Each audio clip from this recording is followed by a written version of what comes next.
આપણે પર્યાવરણમાં હવે ભણવાનું આવશે અને સૌથી 2 ઓક્ટોબર 2025 ના દિવસે આપણા બનાસકાંઠામાંથી નવો જિલ્લો બન્યો. કયો જિલ્લો બન્યો? નવો. એ જિલ્લાનું નામ શું આપ્યું? વાવથરા. શું નામ આપ્યું? વાવથરા. એનું મુખ્ય મથક કયું છે? થરાદ. જેવી રીતના બનાસકાંઠાનું મુખ્ય મથક પાલનપુર એવી રીતના વાવથરાનું થરાદ. પહેલા ગુજરાતના 33 જિલ્લા હતા. કેટલા જિલ્લા હતા? 33. હવે કુલ કેટલા થયા? 34. હવે 34 જિલ્લાનું ગુજરાત રાજ્ય થયું. હવે આપણા જિલ્લામાં કેટલા તાલુકા રહ્યા? પહેલા 14 હતા. સરકારે નવા 4 બનાવ્યા.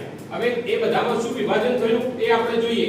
બનાસકાંઠામાં કુલ પહેલા 14 તાલુકા હતા. હવે અત્યારે 10 તાલુકા રહ્યા. કેટલા તાલુકા રહ્યા? 10. પણ એમાંય આપણા પાછા 2 નવા બનાવ્યા. કેટલા નવા બનાવ્યા? 2. હવે આપણે બનાસકાંઠાના તાલુકા 10 છે તો 10 વિશે સાંભળી લઈએ. પાલનપુર, બોલો. વડગામ, દાંતા, હળાદ, અમીરગઢ, ડીસા, દાંતીવાડા, ધાનેરા, કાંકરેજ, ઓગળ. બનાસકાંઠામાં હળાદ અને ઓગળ એ 2 તાલુકા નવા બન્યા. પહેલા નહોતા.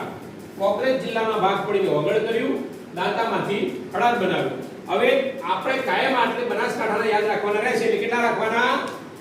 કેટલા રહેશે? 10. હવે એના સમજતા કે 14 તાલુકા એટલે બનાસકાંઠા જિલ્લો. પછી વાવથરાદ 8 તાલુકાનો જિલ્લો બન્યો.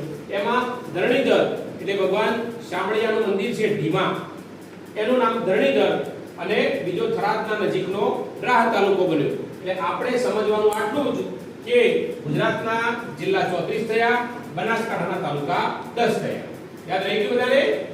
આ લખી લેજો, ભવિષ્યમાં કામ લાગશે. બરાબર? સમજાયું બધાને? ઓકે.